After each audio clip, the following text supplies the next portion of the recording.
Y'all know this is dropping it.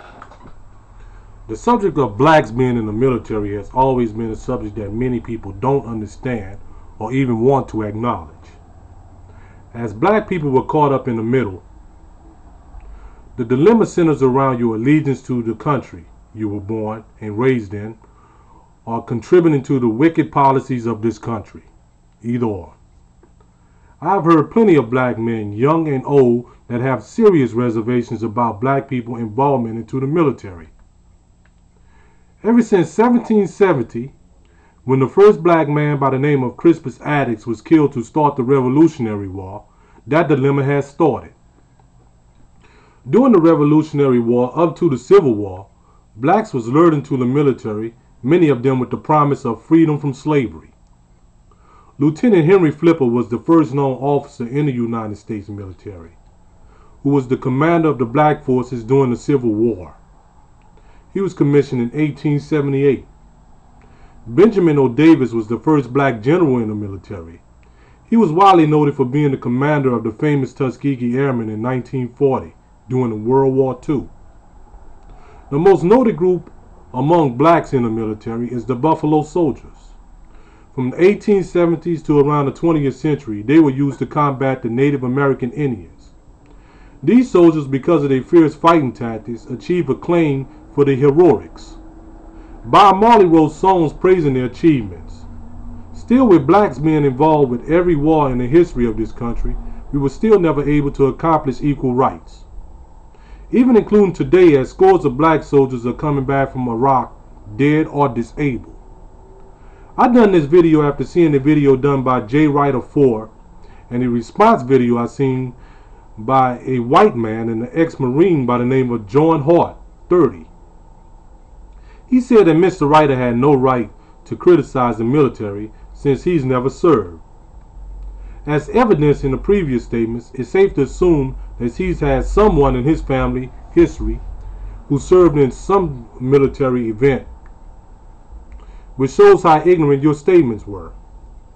I made this video because I too made the mistake of joining the military. I served 5 years and was honorably discharged after doing so. I was tricked into joining by some of the traitors, or as you would call them, recruiters. These recruiters that were at my school all the time, they also visit my neighborhood. I've been part of the mistreatment of blacks by white subordinates. Also, that blacks advance at a slow rate than most of their white counterparts. The blatant segregation, the open racism, and the all-white privileged behavior. You speak of leadership, yet white subordinates have problems accepting orders from their black superiors in the military.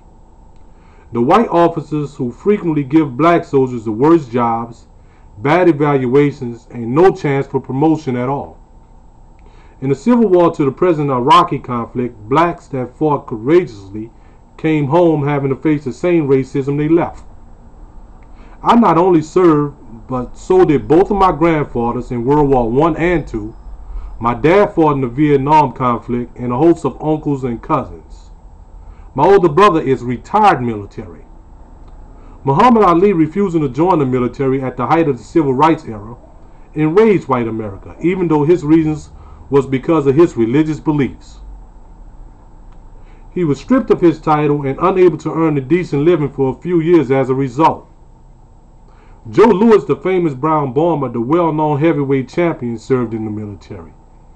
He donated huge purses from his fights to the American war efforts. Mr. Lewis was audited by the IRS and was determined to owe millions, even on the money he donated to the country. He eventually died broke, still owing the country money. So blacks in the military have not been a good combination. To any black man or woman currently in the military, make it work for you and get out as soon as you can. For those desiring to join, weigh your options and make an informed decision, because not making an informed decision could mean your life. And on that note, I teach and I don't preach. Peace.